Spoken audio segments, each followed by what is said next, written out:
Okay, welcome. Today we're actually talking about a few things. First thing we're going to talk about after my intro, we're going to talk about our schedule. I finally got it laid out. Finally, after like a long time of not getting on the air on Friday like I should have, and then didn't record on Monday, I'm getting this episode in late tonight, so kind of had some issues with that, but I got it finally, guys. I'm so happy with the schedule, so let's get right on into that. And we got a few things talking about Mitch McConnell and a few more news. Let's go.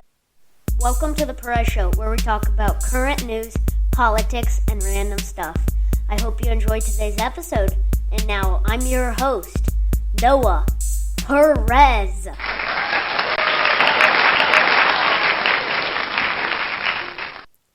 Alrighty, so let's get into our first thing, my schedule. Alright, got my schedule finally laid out. Go check me out on Patreon. I'll put a link to it in the description, as well as my free Discord server. You can go join. For Patreon, you can follow me for free, but we've got 3 paid tiers: $1, $5, and $10. Make sure to go check it out. You can follow me for free though on Patreon. So basically, I will be uploading around 8 o'clock on Mondays, Wednesdays, and on Fridays, I usually will go live at 8 o'clock. If I'm going live earlier than 8 o'clock or later than 8 o'clock, I will post it on my Patreon or send a message in my Discord. Usually, I'll post it on Patreon. I'll leave a link to my bio in my Twitter bio and not my bio, just my Twitter account. I'll leave a link to that to go follow me there down in the description. Make sure to go check it out. And first things first, we gotta talk about your boy Mitch McConnell. There's some issues with him right now. He's not really your boy, even to some Republicans. He's not your boy. We got some issues going on right now, but let's get into it. First things first, Mitch McConnell addressing the president-elect. So first thing was first. The other day, he actually finally congratulated Kamala Harris and Joe Biden, President-elect Joe Biden, and said, "Congratulations. I want to wish you congratulations." But a lot of people are now saying that he waited too long to do it. He should have done it earlier. And yeah, I think he should have done it earlier. As a Republican, I'm not like far right or anything like that. I don't agree with that stuff. But I'm still a Republican in the sense that I'm leaning right. But I'm not going to go say, hey, don't. Like, at the same time, I think there was election fraud. But I think there was election fraud every year. There's literally election fraud in every election. Just, I don't think there's enough to make a difference. And the only reason why you're hearing about the election fraud this election is because our president is like talking about it so much and saying, hey, this is why I should still be president because there was election fraud. So the only reason why you're hearing about it this election is because the president is refusing to admit defeat. He's kind of now saying that he'd officially go if the Electoral College voted, and they did, but now he's saying he might not leave. So kind of some issues still going on with the president. But Mitch McConnell, he finally rounded the corner and said, hey, congratulations. Some people are saying, hey, you should have done it earlier, though. And yeah, I think he should have done it earlier, but at the same time, at least he did it in the sense. But who knows, maybe he saw that they were going to lose anyways, and now he's doing that so he has some kind of room still in Biden's area, so Biden doesn't have have it out to get him. So it's interesting. But right now there's a few things going on with Mitch McConnell. First of all, that, and now he says that he'll get the COVID shot soon, as he says, and he's urging Americans to accept vaccines. So all of a sudden, he's rounded the corner on a whole bunch of things, and he's saying, hey, as soon as this vaccine comes out, you guys need to get it, and you guys need to accept it, and not say, hey, it's fake, just because Biden approved it. So that's mostly to the Republicans, not Republicans, but to the far right and Trump supporters. But right now, there's a lot of stuff going on with McConnell that seems to have tied to this first thing where he finally congratulated him. So there's a lot of things going up with Mitch McConnell. Now we're going to talk about my favorite, I don't know, is it called website? No, it would be a browser? Yeah, my favorite browser, Google. More than 30 states have filed lawsuits against Google, demanding that they're demanding a breakup of Google, basically. And right now they're doing it, I think, let me see.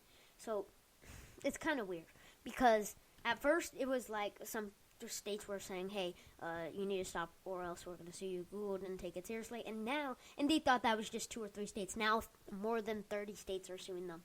And right now they're trying to, they're accusing of its abusive and its control over online search to squeeze out competitors and make inroads into new markets such as home speakers, as that's what Politico says. Excuse me, by Leah Nylon. And now, right now, there's just 30 states have sued them. More than 30 states. That's insane. Most of them were filed in Washington, D.C., in the same federal court where the Justice Department filed its own antitrust case in October. So this goes against the antitrust stuff.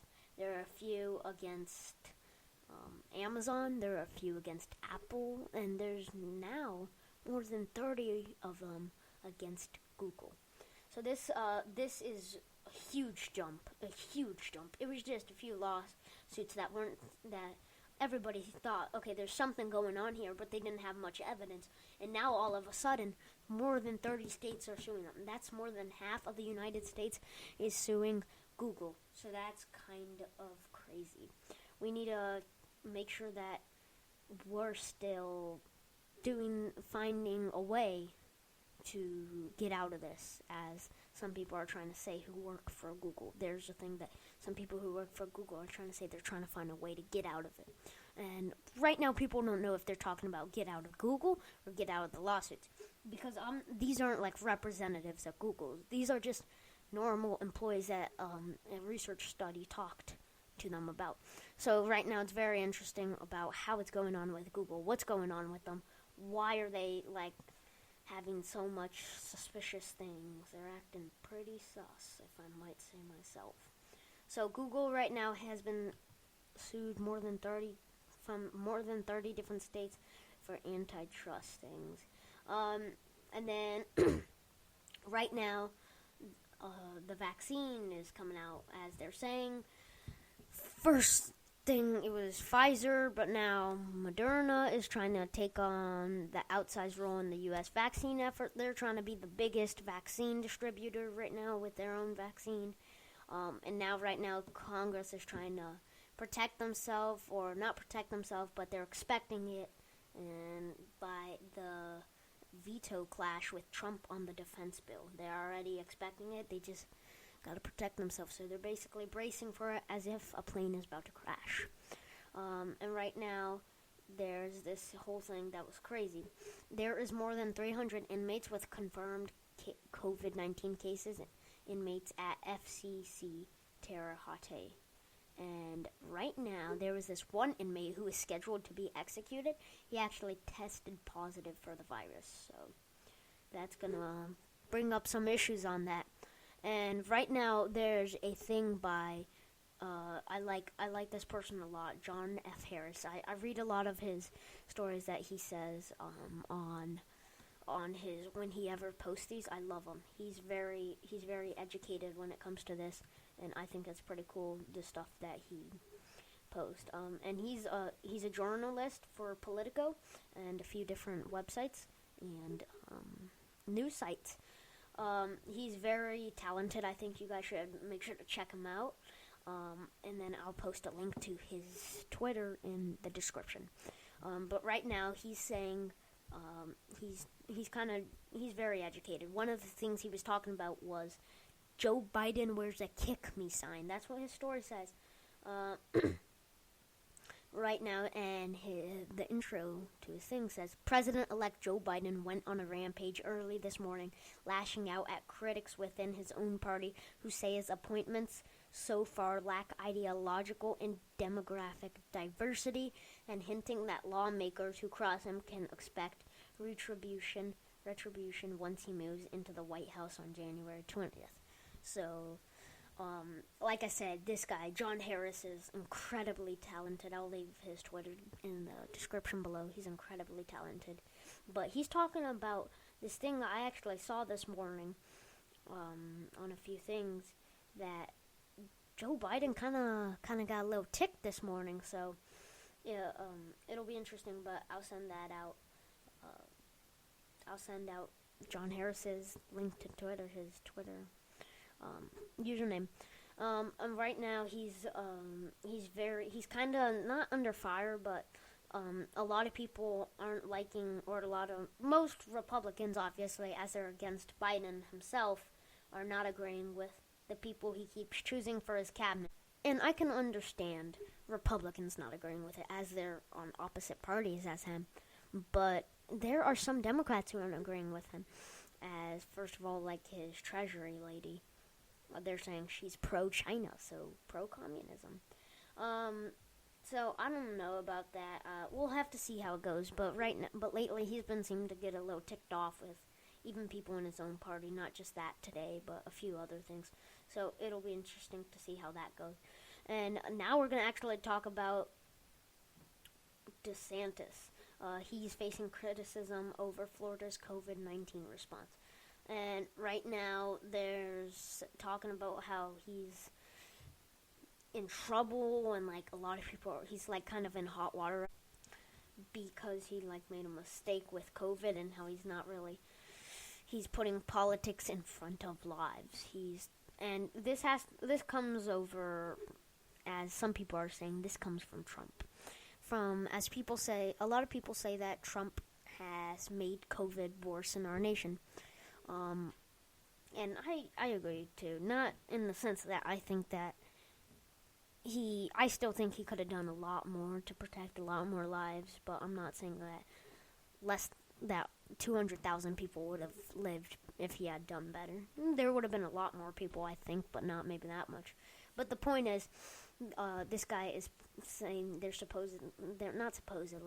quoting, he's putting politics in front of lives. I don't know about that one. That one's kind of a harsh one, but I don't think he's taken it the right way.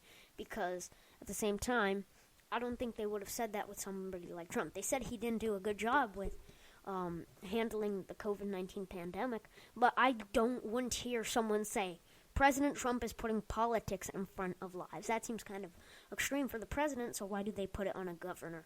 Is it because he's less powerful, so it's easier to do that to, easier to target them? I'm not saying that I don't agree with that. I'm just saying that maybe the news media needs to chill out. And right now, it's interesting. So I'm looking at this on my news sites right now and my news notes. And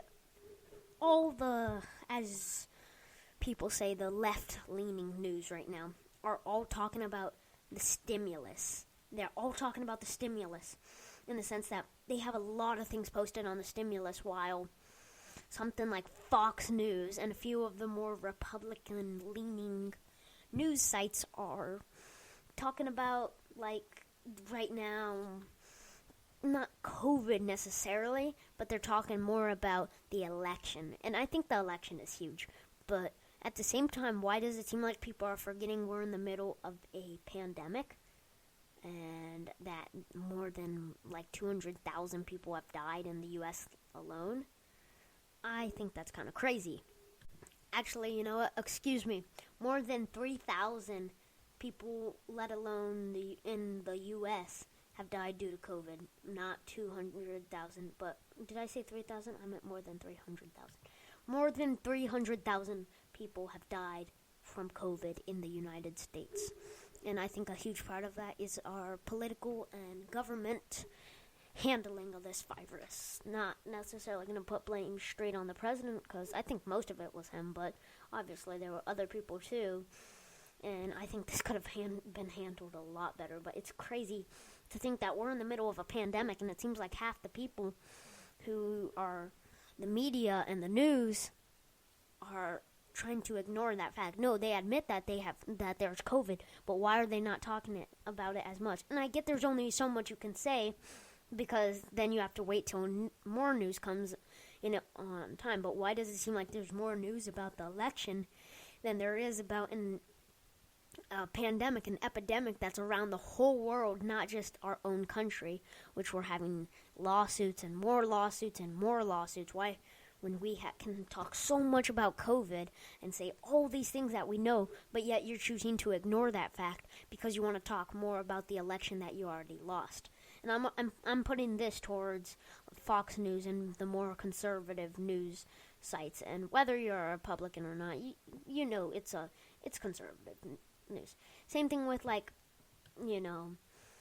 same thing with the Democratic thing, except on the Democratic thing they are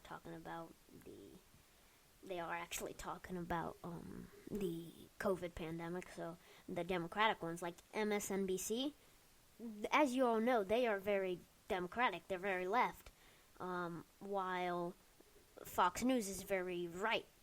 So it's very interesting because MSNBC would say something like talk about COVID maybe and talk about all the new cases, while Fox News might be talking about the election right at the very same time when 500 new COVID cases came in. And I'm not saying you got to spam talk about COVID, but at the same time, there's plenty of news and things to talk about, important things you got to warn people about in this, but yet you're choosing to talk about an election that already happened.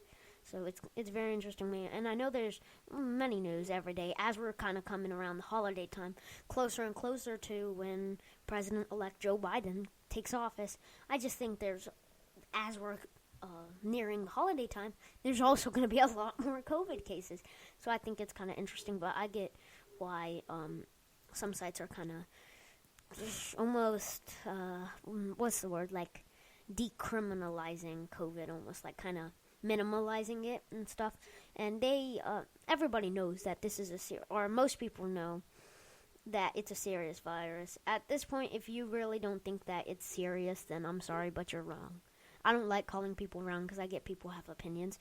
But if you don't think that COVID-19 is bad, then I'm sorry, I think you're wrong. Even though that's an opinion, I think you're wrong on your own opinion. So it doesn't make much sense, but COVID-19 is horrible. It's bad. I know people who've had it. They've said it's bad. It's really bad. You feel horrible, all that, and you can get tons of people sick. It's just all in all bad. So I think that's it pretty much. And so that's kind of what we're talking about right now on COVID. And then also that another stimulus should be coming around the corner soon. So watch out to that. And right now CNN is posting several things saying stimulus coming around the corner. Come see how you should save that money or spend that money. I think most of it is how you should save that money and not spend it, because that money isn't really for to go spend it. It's to save it to help you. And right now, Congress is to receive the first batch of COVID-19 vaccines, but uncertainty. Oh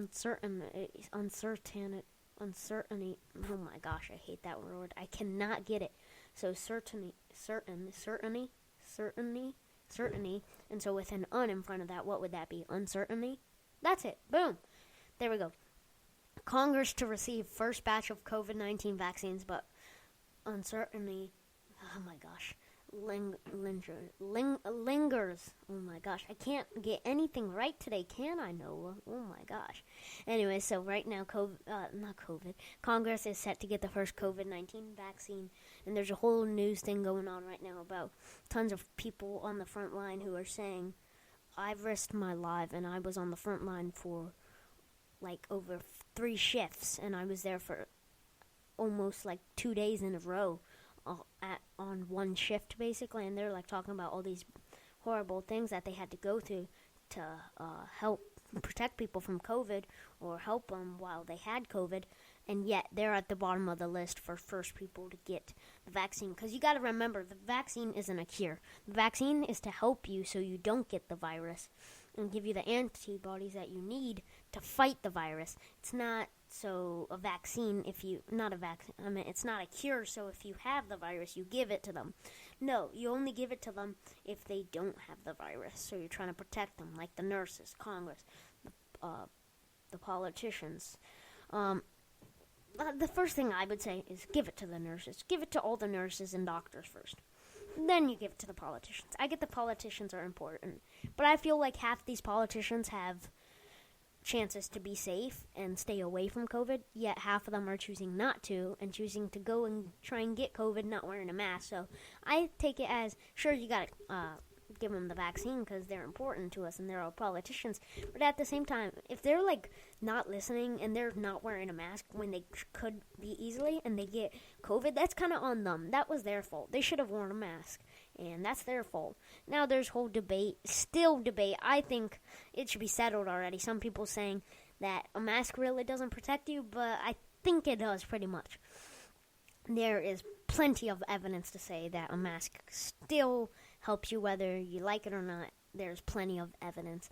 So I think at this point it's your fault if you get COVID and you weren't wearing a mask when you should have. Kind of stinks for you, as I say it. But as I want to be a future politician, obviously you got to make the right choices and say, okay, fine, you're a politician, got to give you the vaccine.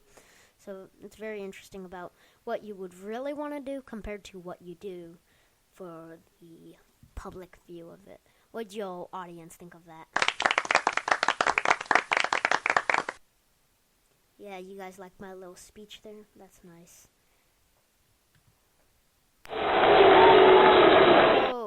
Whoa, what do you mean? Why are you booing me? Okay, that wasn't kind. That was not kind at all. I thought y'all liked what I was talking about. And right now, apparently, the U.S. got hacked. Bum-ba-da-bum. The United States government was hacked.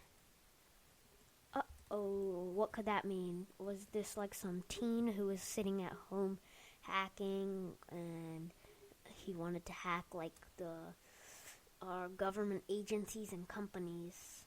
But apparently no.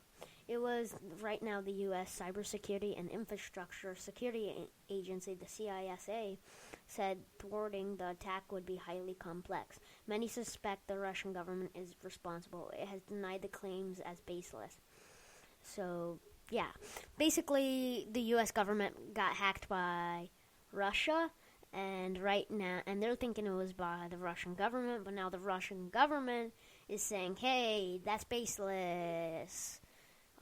F off kind of thing, that no, these claims are baseless and you are wrong, very much wrong.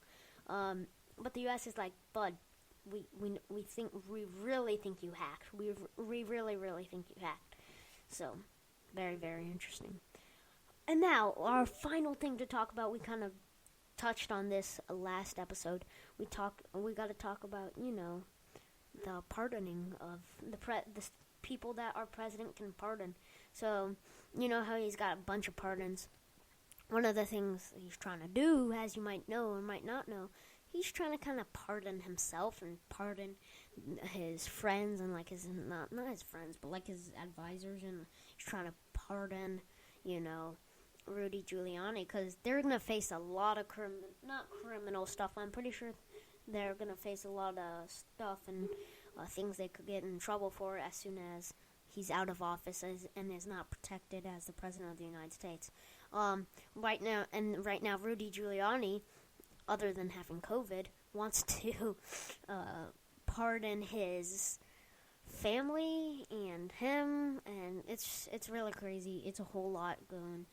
If you guys want to check it out, just kind of go to some mainstream news websites, not like any tilted news. Go to some place like ABC News. I'd say I love ABC; they're pretty good with that stuff. But just go check out some non-tilted news site and learn about that. Rudy Giuliani has COVID, and now he's trying to pardon his family and him. So yeah, I think that's gonna wrap it up for today's episode. What'd y'all think about it? Was it good? Yeah? Okay, wow, that was loud. Oh, that killed my ears. Anyways, I hope y'all liked it. I know today wasn't a great episode or anything, but I kind of had to make this last minute to tell you guys my schedule. Hopefully I can do better tomorrow.